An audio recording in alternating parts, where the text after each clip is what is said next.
I was born in a city that never wrinkles, where towers stay bright, as coins and streets remember their first morning. A city where paint refuses to peel and stone forgets rain, and everyone knows the rule even if they pretend it is folklore, because here spells do not rust, locks or weather walls, but instead settle into bones and joints, adding years like interest. So the young learn magic eagerly, and the old learn restraint to late. And I learned the truth watching my mother cast a simple mending charm to fix my torn sleeve, and then pause as a new crease settled beside her mouth. Not fear exactly, but recognition. The look people wear when the bill arrives and the handwriting is theirs. The city calls it the exchange or pretends it is fair, because something must pay in objects. Are too stubborn to listen, because wood resists and iron argues, because the world has decided to remain young and outsource its aging to us. And so apprentices laugh when they feel their first spell tug a birthday out of them, like a loose thread, and masters smile with gums that remember more winners than calendars can count. And the fountains sparkle at dawn while the casters hunch a little more each year. And I grew up counting the cost in mirrors, learning to read the arithmetic of crow's feet and silver strands, learning which spells are cheap and which are ruinous. Because levitation takes a month and healing takes a year, and resurrection takes everything you have left, and the city still shines afterward as if it never noticed. We tell ourselves stories to survive it, that magic is worth it, that youth is a currency meant to be spent, that the city's beauty is our shared child and children must be fed. But stories do not soften joints or return hair from white to brown. And when my turn came to enroll, I told myself I would be careful, that I would study theory and never cast unless necessary, that I would let others age for me, which is the first lie every magician tells, because necessity expands to fill the city. My first casting was an accident, a spark meant to light a candle that flared and settled and left. My hands warm and my back aching like it had slept on stone, and I laughed because laughter makes costs feel smaller, and the instructor nodded, because nodding makes costs feel inevitable, and the city outside the window gleamed, as if pleased with the arrangement. Years passed quickly for me and slowly for the streets, and my friends learned to count their lives in spells instead of birthdays, and the bravest among us learned to count backward, calculating how many castings remained before their knees would refuse stairs, before their eyes would ask for distance, before their names would be called elder by children who still thought elders were born that way.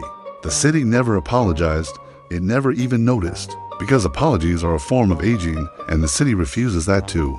And when a plague came with the politeness of a rumor and urgency of a drumbeat, the council gathered in a hall that looked newly built despite being older than any of us. And they asked us to save the people and keep the city young, and we did what magicians always do.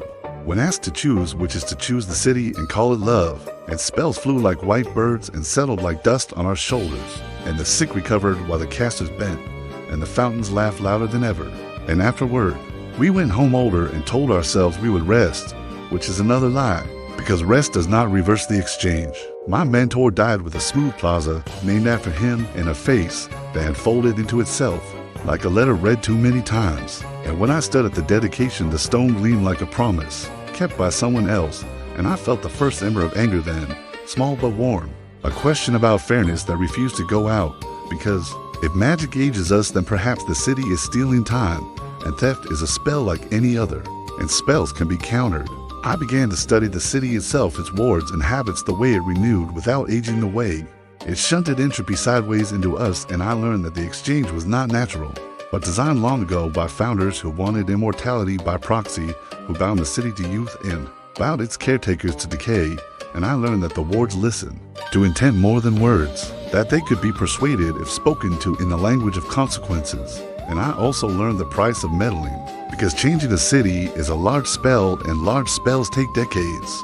And I did not have decades to spare, not after the winter when my hands began to shake and my reflection began to look like my mentor. The council suspected nothing, because suspicion wrinkles foreheads and they avoid that. And the apprentices whispered, because whispers age slowly. And I recruited quietly people who were tired of paying for shine, people who wanted the city to learn the humility of seasons, and together we planned the unthinkable. Not a spell to fix an object or heal a body, but a spell to move the cost back, where it belonged, to let walls weather and roofs sag and paint peel and towers lean like old men, telling stories, and to let people grow at the speed of their hearts instead of their castings. And the night we chose was ordinary, because extraordinary nights attract attention, and attention accelerates age. And when we began, the words tasted like dust and honey, And the wards resisted like youth resists bedtime, and each syllable took a year from someone. And I felt my spine compress like a book closing. And I wondered if I would finish before I finished myself. The city fought back not with lightning, but with nostalgia showing us our childhood streets bright and perfect, showing us our first loves reflected in glass. That never smudged, and I nearly stopped because wanting the city young is the habit it taught us. And habits are powerful magic. But then I saw my mother's face as it had been the night she mended my sleeve. The crease that arrived like a quiet knock, and I kept going, and the exchange cracked not loudly, but decisively like ice deciding to be water, and for the first time in my life the city sighed a long breath. It had been holding for centuries, and the spell completed, and the cost settled everywhere at once.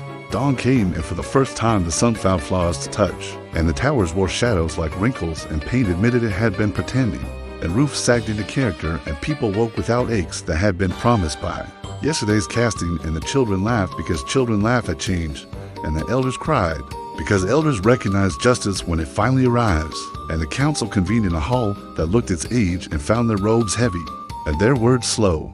And they called it disaster because disaster is what you call fairness when you have benefited from unfairness, and they called me criminal because criminals are easier to name than systems. And they ordered my arrest, and I did not resist because resistance ages you, and I had spent my last years on the spell. The city aged gracefully after that, learning the pleasure of repair, learning the pride of maintenance, learning that beauty does not require youth to exist, and magic did not vanish, but learned anew. Etiquette aging the caster only when the caster insisted on shortcuts, and the apprentices learned patience instead of speed, and the masters learned to teach without demonstrating everything, and my mother lived long enough to see Ivy choose a wall and choose it honestly. And when I died, the city remembered me with a plaque that tarnished and a bench that warped, and a story that grew older each time it was told, and I was glad because a city that can age can also forgive, and forgiveness is the youngest thing there is.